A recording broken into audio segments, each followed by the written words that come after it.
कहते हैं कि अगर किसी से शिक्षा ली जाए तो उसे गुरु दक्षिणा के रूप में कुछ ना कुछ देना बेहद जरूरी होता है। बढ़ते हैं एक छोटी सी कहानी की तरफ। एक बार एक शिष्य ने विनम्रता पूर्वक अपने गुरुजी से पूछा, गुरुजी, कुछ लोग कहते हैं कि जीवन एक संघर्ष है, कुछ अन्य कहते हैं कि जीवन एक खेल है और कुछ जीवन को एक उत्सव की संज्ञा देते हैं।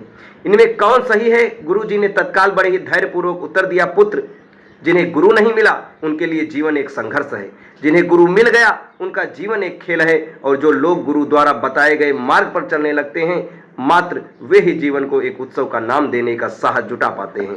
ये उत्तर सुनने के बाद भी शिष्य पूरी तरह से संतुष्ट न था। गुरुजी को इसका आभास हो गया। वे कहने लगे, लो तुम्हें इसी संदर्भ में मैं एक कहानी सुनाता हूँ। गुरुजी एक कहानी सुनाते हैं। उन्होंने जो कहानी सुनाई वह इस प्रकार थी। एक बार की बात है कि किसी गुरुकुल में 3 शिष्यों में अपना अध्ययन संपूर्ण करने पर अपने गुरुजी से यह बताने के लिए विनती की कि उन्हें गुरु दक्षिणा में उनसे क्या चाहिए। लोग 3 शिष्य जब वो उनसे पूछते हैं तो गुरुजी पहले तो मंद मंद मुस्कुराते हैं और फिर बड़े स्नेह पूर्वक कहने लगे, मुझे तुमसे गुरु दक्षिणा में एक थैला भर के सूखी पत्तियां चाहिए, ला सकोगे? वे तीनों मन ही मन बहुत प्रसन्न होते हैं कि क्योंकि उन्हें लगा कि वे बड़ी आसानी से अपने गुरुजी की इच्छा पूरी कर सकेंगे। सूखी पत्तियां तो जंगल में सर्वत्र बिखरी रहती हैं। वे उत्साहपूर्वक एक ही स्वर में बोले, जी गुरुजी, जैसे याद किया गया। अब वे तीनों शिष्य चलते चलते एक समीपस्थ जंगल में पहुंच चुके थे, लेकिन ये देखकर कि वहां पर तो सूखी पत्तियों में केवल मुट्ठी भर ही थी, उनके आश्चर्य का ठिकाना न रहा। वे सोच में पड़ गए कि आखिर जंगल में से कौन सी सूखी पत्तियां उठाकर ले गया होगा।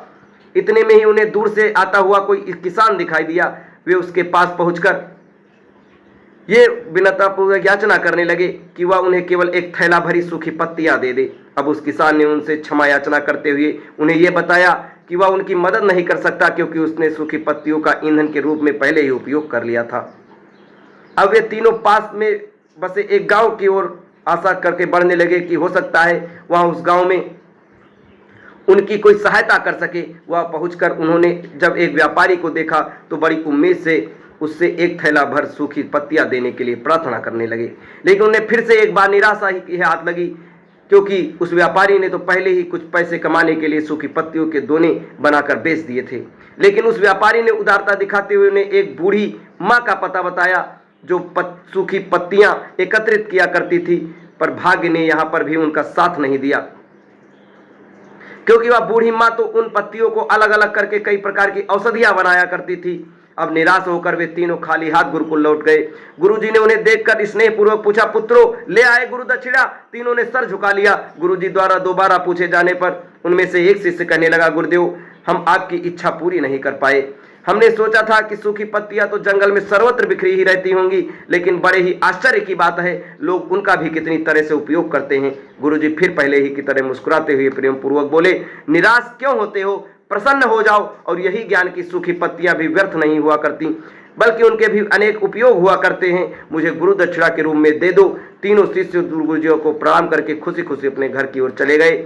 वह शिष्य जो गुरुजी की कहानी एकाग्रचित होकर सुन रहा था, अचानक बड़े उत्साह से बोला, गुरुजी, अब मुझे अच्छी तरह से ज्ञात हो गया है कि आप क्या कहना चाहते हैं।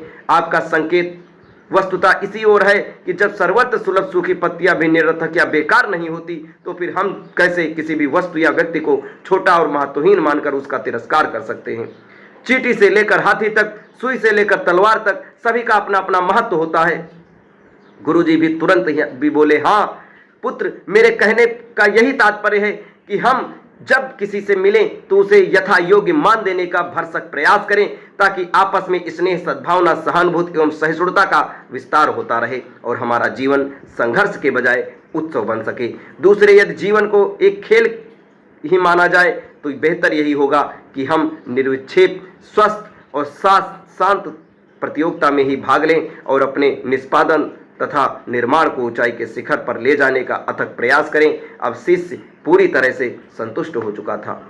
अंततः मैं यही कहानी बताना चाहता हूं कि यदि हम मन, वचन और कर्म इन तीनों स्तरों पर इन कहानी का मूल्यांकन करें तो भी ये कहानी खरी उतरेगी। सबके प्रति पूर्वाग्रह से मुक्त मन वाला व्यक्ति अपने वचनों से कभी भी किसी को आहत करने का दुस्साहस नहीं करता, और उसकी ये कहानी उसकी ऊर्जा, उसके पुरुषार्थ के मार्ग की समस्त बाधाओं को हर लेती है। वस्तुतः हमारे जीवन का सबसे बड़ा उत्सव पुरुषार्थ ही होता है, ऐसा विद्वानों का मत है। दोस्तों, ये कहानी आपको कैसी लगी? इससे अगर आपको कोई सीख मिली हो तो कमेंट बॉक्स में ज़रूर बताएं और हमारे पेज को फॉलो करना भूलें ना। हमारे पेज को फॉलो करें, हमारे चैनल को सब्सक्राइब करें। धन्यवाद।